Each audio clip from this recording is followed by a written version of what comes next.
Whoa, where am I? This totally looks like a church. Whoa, this definitely looks like a church now. Hey, I just got out of a time machine from 2,000 years ago, and I'm kind of working through a story that just happened recently for me. And I'm wondering if you would let this pig farmer share that story with you.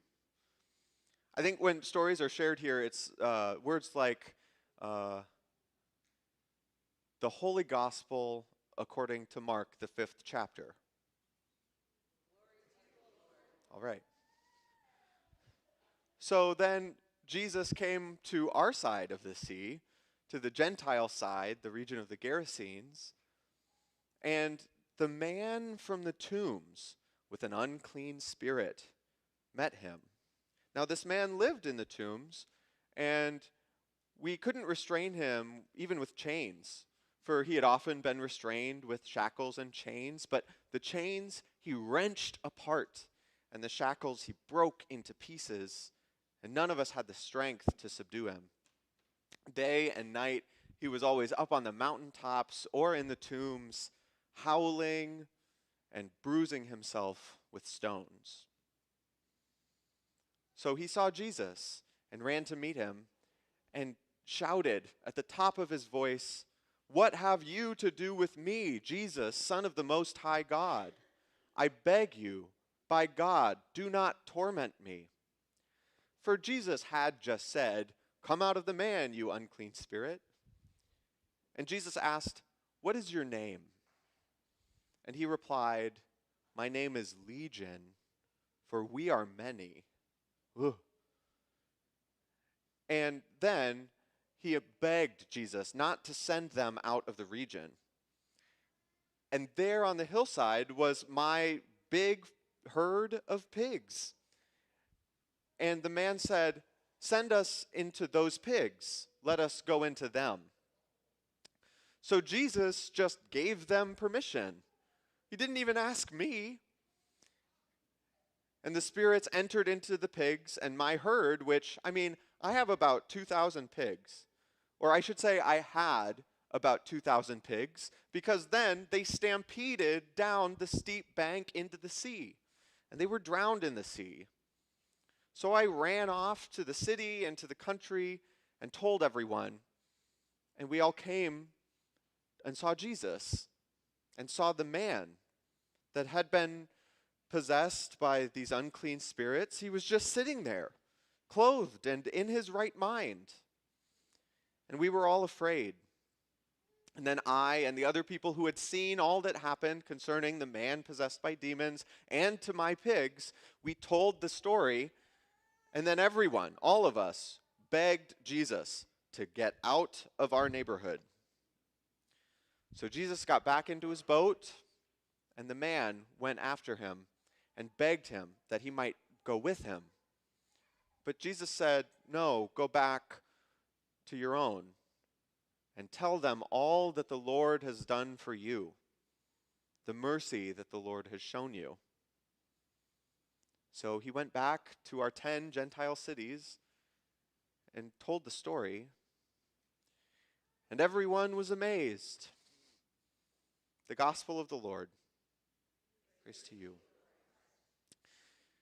Can I be real with you all for just 1 second? When this first happened, I was not happy at all. I had some words that I won't say in a church because I was pretty frustrated. But I've kind of been working through what my first reaction was. I was frustrated because, those are my pigs. That's my livelihood, people. So I was thinking, where I'm from, sometimes we have the saying, eye for an eye, tooth for a tooth. So what I thought was, I'll go after Jesus, I'll follow him, and find where he has all of his pigs. And then I'll go up, and I'll spook them. I'll jump up and say, "Boo!" And then they'll all run off a cliff, and then we'll have an eye for an eye. Doesn't sound that would be great. And then I thought, maybe not. Maybe that wouldn't be the best way to go. Speaking of spook and boo, I did notice a few of you had a little bit of a spooked expression when I mentioned demons and unclean spirits, which kind of makes sense because, In the time machine, we have in-flight entertainment, and I watched a couple scary movies. I totally get it. Those were so scary. But for me, the lines between natural and supernatural don't really exist. When there's something that we're trying to understand, we'll pull from ideas about spirits, whereas you might pull on ideas about science or medicine or other things. But there was one thing that he said that really did scare me, and that was, "My name is Legion." Because we have a legion just down the road, and that legion is thousands of Roman soldiers. It's a group of soldiers that came in when the Romans took over, and they're pretty scary. They have a sort of like a spare no one approach.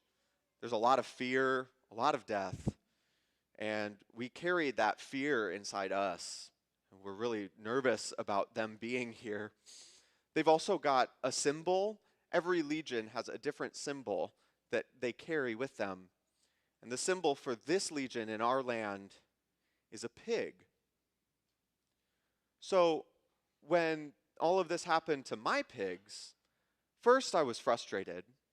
And then I got thinking, after he said legion, and the spirits went into my pigs, I took a step back and I thought, what's going on here? But the real change for me was when I went back and heard him tell his story.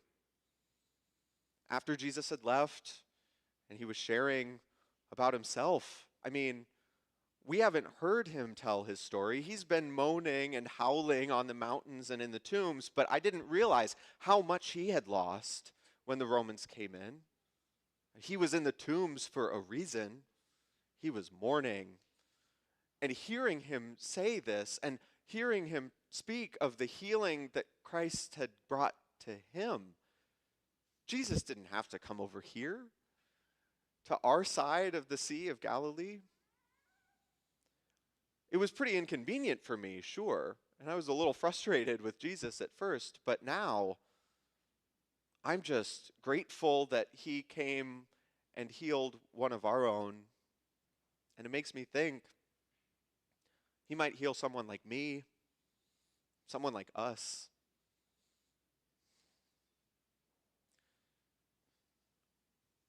Oh my gosh, the time machine doesn't wait, and it's about to leave again. So I'm going to have to go. But thank you for hearing my story.